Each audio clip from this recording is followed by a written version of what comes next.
Baik, selamat siang, salam. Mari Bapak Ibu Saudara-saudara saja kita satu dalam doa, kita berdoa. Terima kasih Bapa di surga, jikalau pada siang hari ini Engkau boleh mempertemukan kami, saudara-saudara yang sudah terkoneksi di Rumah Kasih 231. Bapa di surga, pada siang hari ini kami akan membaca dan merenungkan firman-Mu.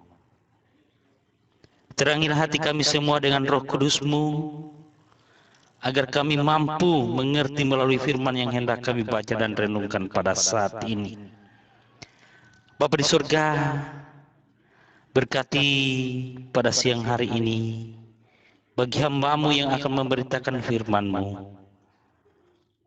Biarlah Bapa di surga, dia sanggup berkata-kata menurut kehendak Tuhan. Dalam nama Tuhan Yesus, kami sudah berdoa dan mengucap syukur. Yang kami tahu Bapa, Engkau adalah firman yang hidup. Haleluya. Amin. Amin. Terima kasih untuk Om Sergius yang telah berdoa untuk firman Tuhan. Dan firman Tuhan siang ini akan dibawakan oleh Bu Berta Dharma. Waktu dan kesempatan saya berikan ke Bunda Berta, dipersilakan. Tuhan Yesus memberkati. Haleluya. Jalur dan PTT saya berikan ke Bu Berta Dharma, dipersilakan. Ganti. Puji Tuhan, terima kasih Bunda Ella, terima kasih Om Sergius buat doanya.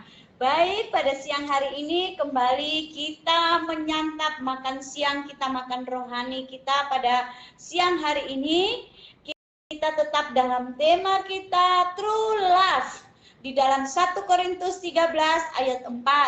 Kasih itu sabar, kasih itu murah hati, ia tidak cemburu, ia tidak memegahkan diri dan tidak sombong. Ini menjadi ayat mas kita pada bulan ini. Saya akan bawa saudara keluar dari sini. Kita akan melihat lagi satu tokoh Alkitab. Kita mau belajar.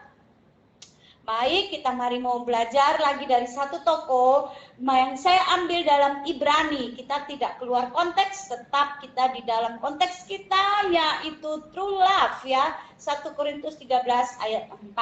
Mari kita lihat dalam Ibrani 11 ayat 4. Saya akan bacakan. Ibrani 11 ayat 4. Karena iman Habel telah Ibrani 11 ayat 5. Karena iman Henok terangkat supaya ia tidak mengalami kematian dan ia tidak ditemukan karena Allah telah mengangkatnya. Sebab sebelum ia terangkat ia memperoleh kesaksian bahwa ia berkenan kepada Allah. Bahwa Henok berkenan kepada Allah. Berkenan itu apa? Berkenan itu menyenangkan. Berkenan itu menyukakan. Berkenan itu cocok dengan hati Tuhan. Saudara dan saya dipilih Tuhan bukan karena kita baik. Kita sudah belajar tentang kasih Allah yang sejati, yaitu kasih yang agape, kasih yang tanpa syarat, kasih yang meskipun, kasih yang walaupun. Tetapi untuk menyenangkan, menyukakan, cocok dengan hati Tuhan, itu butuh usaha dari saudara dan saya. Tentunya bukan usaha dari diri kita sendiri. Dari diri kita sendiri, saudara dan saya tidak akan mampu. Karena kita manusia yang penuh dengan kekurangan. Kita manusia yang penuh dengan dosa. Tetapi, saudaraku yang dikasih Tuhan, manusia yang penuh dengan dosa ini, manusia daging ini, jika kita persembahkan hidup ini di atas mezbahnya Tuhan, minta sama Tuhan dari hari ke hari, Tuhan Yesus tolong, Allah Roh Kudus tolong, aku menyerahkan seluruh hidupku di atas mezbahmu. Mari Allah Roh Kudus bakar semua kedaginganku, bakar semua kedaginganku, agar aku ini hidup berkenan di hadapan Tuhan, menyenangkan hati Tuhan, menyukakan hati Tuhan, cocok dengan hatinya Tuhan. Bagaimana Henokh berkenan, menyenangkan, menyukakan, cocok dengan hati Tuhan. Tentu ada yang dilakukan oleh Henokh. Mari kita lihat di dalam Kejadian 5 ayat 21. Saya bukakan ya. Kejadian 5 ayat 21. Biar ini menjadi pedoman buat kita.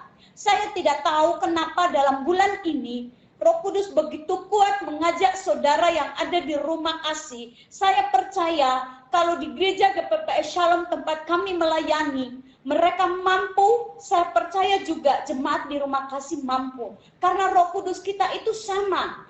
Allah Roh Kudus kita sama, yang saudara dan saya sembah sama. Yesus kita sama, pasti saudara juga mampu. Saya begitu kuat ditaruh Tuhan di dalam hati saya. Ajar jemaat di rumah kasih memiliki hubungan yang intim denganku. Itu yang setiap hari berkumandang di telinga saya, di hati saya, hati nurani saya. Roh Kudus bekerja begitu keras. Ajar jemaat rumah kasih memiliki hubungan yang intim denganku.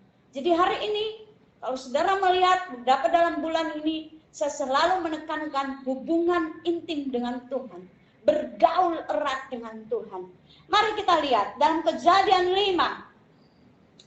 Kejadian 5 ayat 21. Setelah Henokh hidup 65 tahun. Ya, Kejadian 5 ayat 21. Setelah Henokh hidup 65 tahun, ia memperanakan Metusala. Ayat 22. Dan Henokh hidup bergaul dengan Allah selama 300 tahun lagi setelah ia memperanakan Metusala, dan ia memperanakan anak-anak lelaki dan perempuan. 23. Jadi Henokh mencapai umur 365 tahun. Dikatakan di dalam ayat 22.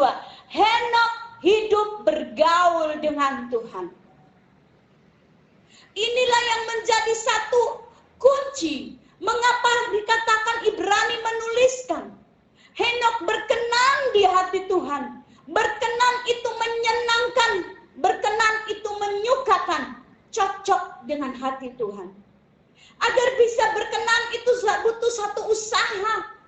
Tentu bukan dari diri kita sendiri, ada Roh Kudus di dalam kita. Karena kita adalah anak-anak Tuhan. Saya tidak tahu berapa lama Tuhan mengizinkan saudara dan saya hidup. Entah sampai umur berapa.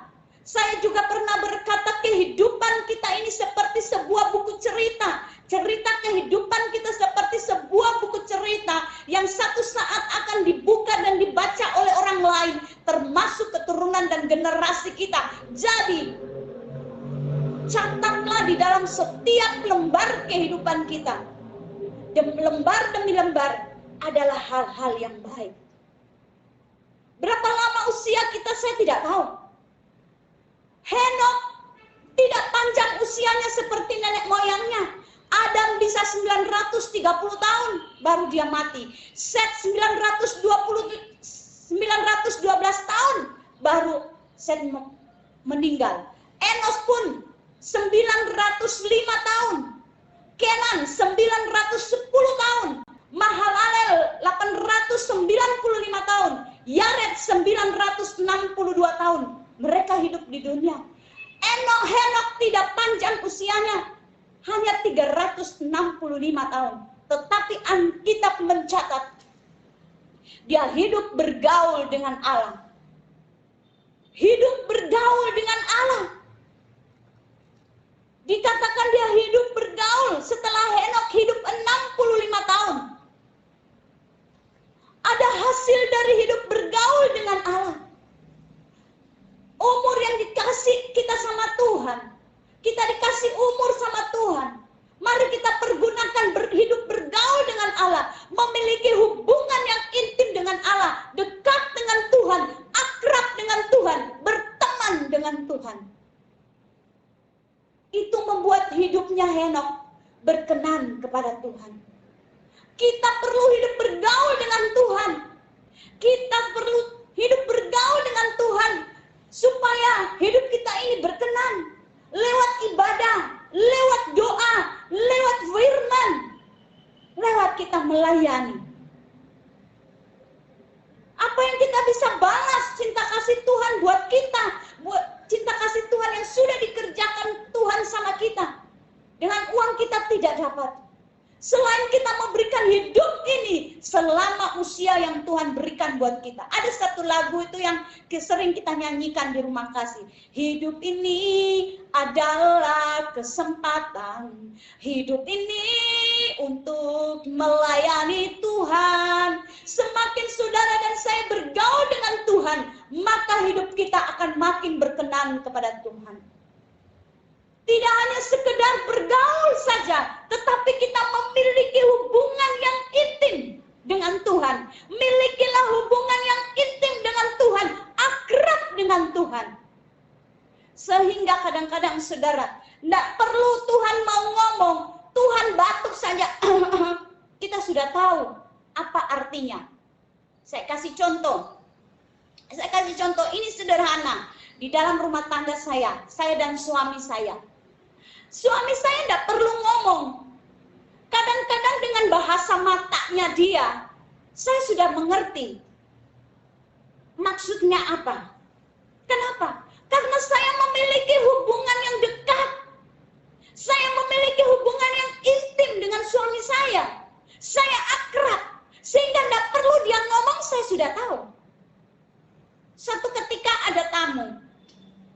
Waktu ada tamu, lalu kami ini ngobrol.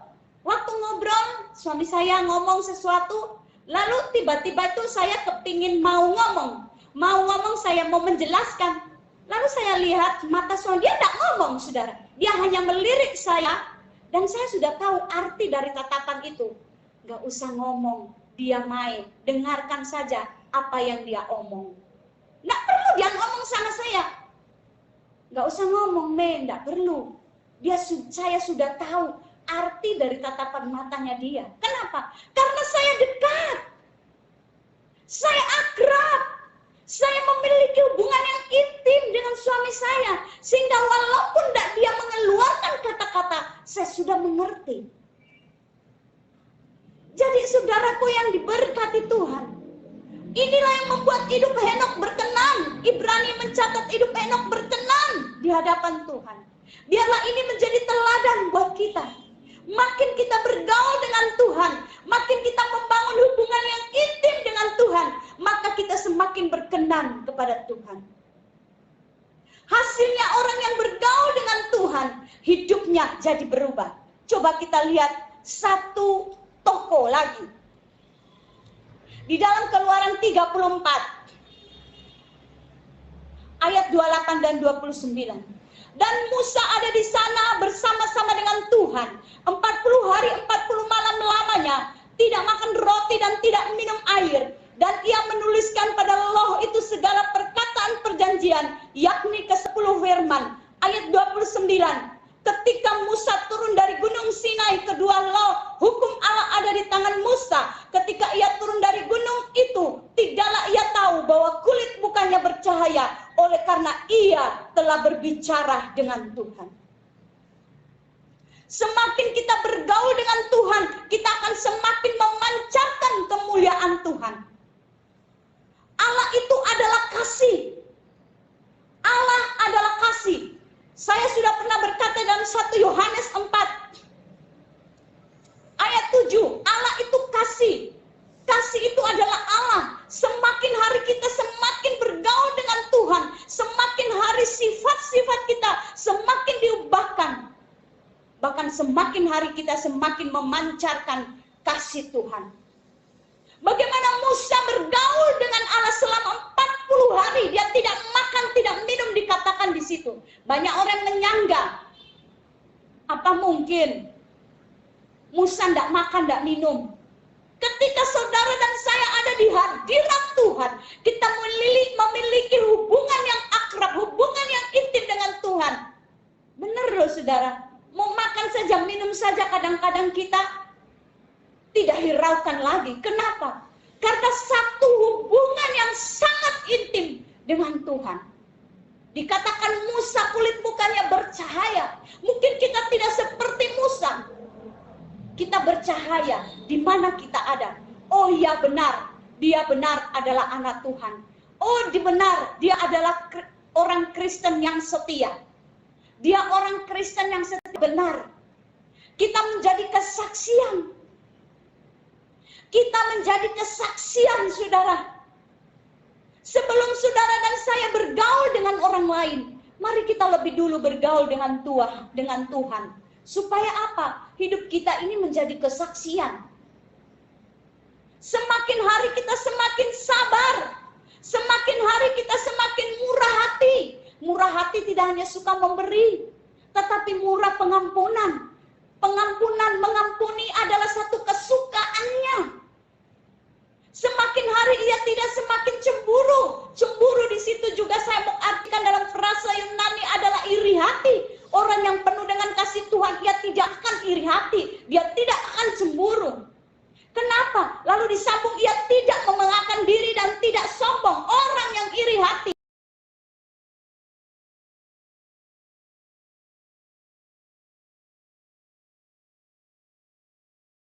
itu gandengannya sombong.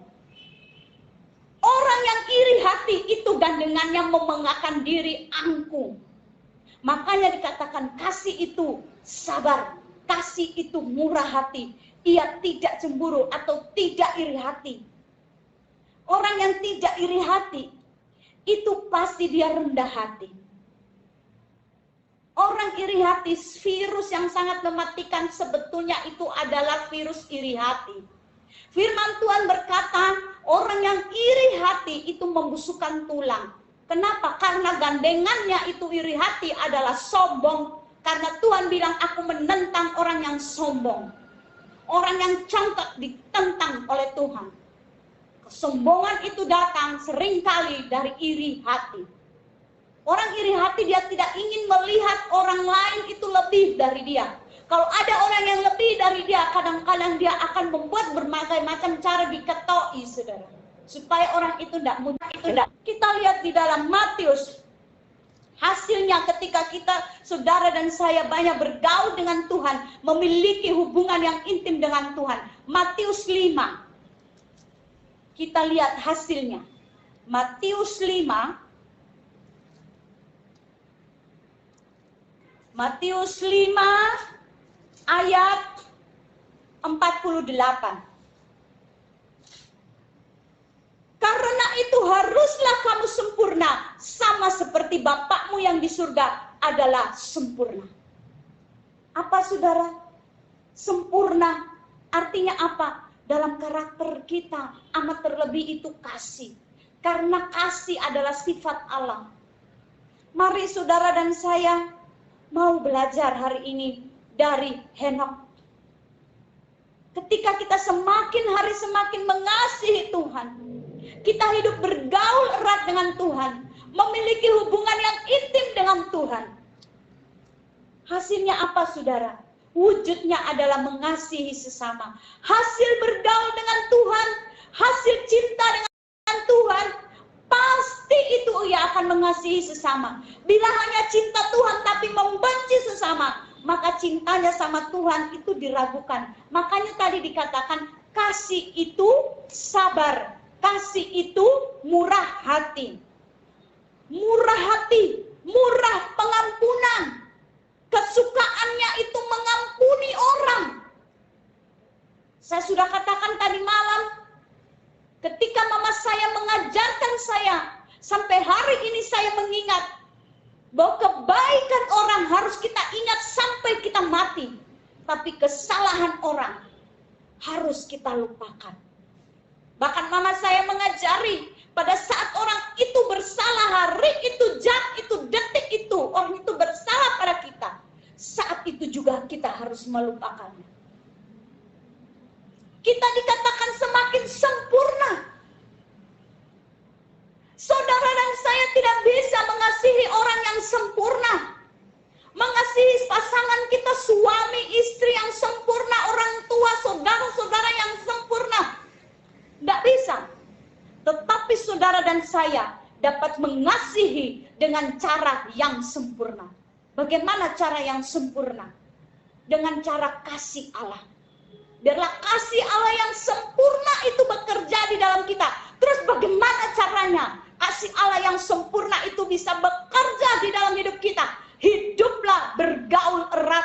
dalam Tuhan. Hiduplah bergaul erat dengan Tuhan. Miliki hubungan yang intim dengan Tuhan. Miliki hubungan yang intim, saudara, dengan Tuhan. Kalau kita mau bergaul dengan sesama, lebih dulu kita harus bergaul erat dengan Tuhan. Supaya hidup saya dan saudara tidak menjadi batu sandungan, tetapi kita menjadi berkat. Saudaraku yang dikasihi oleh Tuhan, saya yakin dan percaya saudara dan saya mampu. Saudara dan saya bisa. Kenapa? Karena ada Roh Kudus di dalam kita. Apalagi kita sebagai pengajar. Dulu dosen saya berkata sama saya, beberapa waktu yang lalu ya, dulu memang sudah pernah diajarkan kepada kami ya, dan saya ingat, dan ketika saya bertemu beliau secara pribadi, sebagai seorang pemimpin harus memiliki kasih yang dari Tuhan. Bahkan kami diajari menjaga hati kami. Jaga hati dengan segala kewaspadaan, karena dari situlah terpancar kehidupan. Hati itu sangat penting. Oleh sebab hati ini sebelum bergaul dengan orang banyak, bergaullah lebih dulu yang dekat, yang intim dengan Tuhan, supaya hidup saya dan saudara tidak menjadi batu sandungan. Saudara, apa hasilnya ketika saudara dan saya semakin erat, semakin bergaul intim dengan Tuhan? Hasilnya apa, saudara? Matius 22. Sudah sering saya membacakan ini, saudara. Ini sebetulnya jadi ayat hafalan saya. Matius 22 ayat 37. Jawab Tuhan Yesus kepadanya, kasihilah Tuhan Allahmu dengan segenap hatimu, dengan segenap jiwamu, dan dengan segenap akal budimu. Ayat 38, itulah hukum yang terutama dan yang pertama. Ayat 39, dan hukum yang kedua yang sama dengan itu ialah, kasihilah sesamamu manusia seperti dirimu sendiri. Pada kedua hukum inilah tergantung seluruh hukum Taurat dan kitab para nabi. Hasilnya apa ketika saudara dan saya bergaul intim dengan Tuhan? Hasilnya saudara dan saya semakin mengasihi Tuhan, semakin mengasihi sesama. Bila hanya cinta saja pada Tuhan tapi benci sesama, mohon maaf, saya sangat meragukan. Saya sangat meragukan cintanya sama Tuhan. Bergaul dengan Tuhan masih kurang lama. Harus lebih intim lagi. Jangan sampai kita menjadi orang Kristen yang munafik. Apalagi kita pengajar, pinter ngajar tapi tidak mau melakukan. Bahkan dosen saya pernah memberikan satu masukan buat saya. Berta, kalau ngundang pembicara hati-hati. Jangan sampai pembicara yang kamu undang orang-orang yang kepahitan. Apa yang akan dia khotbah, dia justru mentransfer roh kepahitan kepada jemaatmu. Jadi hati-hati, jemaatmu harus openi dengan baik, openi dengan kasih. Jangan sampai ada ragi-ragi yang di luar itu masuk dalam mereka. Sedikit ragi saja dapat menghamirkan seluruh adonan. Jadi kami kalau di gereja kami sangat selektif sekali untuk memilih pembicara. Jarang kami mengundang, 2 bulan sekali baru kami mengundang. Kami layani sendiri. Saudara, dan ada satu penatua yang kami khususkan, kalau kami tidak ada di tempat, dia maju. Dan penatua ini sudah melalui pengajaran. Tidak sembarangan. Saudaraku yang dikasih oleh Tuhan, mari saudara dan saya memiliki hubungan yang intim dengan Tuhan. Bergaul erat dengan Tuhan. Semakin saudara dan saya bergaul erat dengan Tuhan, semakin Tuhan sangat berkenan kepada kita. Berkenan kepada Tuhan. Cocok dengan hatinya Tuhan. Menyenangkan hati Tuhan. Seperti Henok. Berapa usia yang Tuhan berikan buat saya dan saudara saya tidak tahu. Tetapi pakailah usia itu seperti Henokh, usianya tidak panjang seperti bapak-bapak leluhurnya, tetapi di usia yang 365 tahun. Dikatakan di Alkitab menuliskan di usia 300 tahun dia mulai bergaul erat dengan Tuhan. Alkitab sendiri menuliskannya tadi dalam Kejadian. Ketika dia berumur 65 tahun, dia mulai hidup bergaul dengan Tuhan. Hari ini mungkin kita seperti Henokh. Entah di usia 65 tahun ke bawah, saya tidak tahu kehidupan Henokh. Tetapi yang jelas Alkitab menuliskan, saat usia 65 tahun, dia hidup bergaul dengan Tuhan. Dan Tuhan masih memberikan dia usia 300 tahun lamanya. 300 tahun lagi, berarti total kehidupannya 365 tahun. Dan 300 tahun itu dia pakai hidup bergaul dengan Tuhan. Mari saudara dan saya, berapa usia yang Tuhan berikan buat saya dan saudara? Saya tidak tahu. Tetapi kita mau mempergunakan usia yang diberikan Tuhan. Hiduplah bergaul erat dengan Tuhan. Miliki hubungan yang intim dengan Tuhan. Intim dengan Tuhan. Saya sudah jelaskan keintiman itu bagaimana. Contohnya saja sudah saya jelaskan kemarin, tadi pagi juga, hubungan intim seperti suami istri. Itu yang diajarkan oleh Rasul Paulus. Hubungan jemaat dan Kristus seperti hubungan suami istri. Saudaraku yang dikasihi oleh Tuhan, mari terus saudara dan saya oleh kekuatan Roh Kudus. Tidak hanya saudara, tetapi saya juga, kita bergaul intim dengan Tuhan. Ya saudara, sama-sama supaya kita menjadi berkat dimanapun kita ada. Kita menjadi berkat sehingga nama Tuhan dipuji dan dipermuliakan. Orang yang tadinya tidak tertarik dengan Tuhan Yesus menjadi tertarik karena kita. Amin saudara, puji nama Tuhan. Berbahagialah mereka yang mendengar firman Tuhan, yang menyimpan dan merenungkannya. Mari kita berdoa.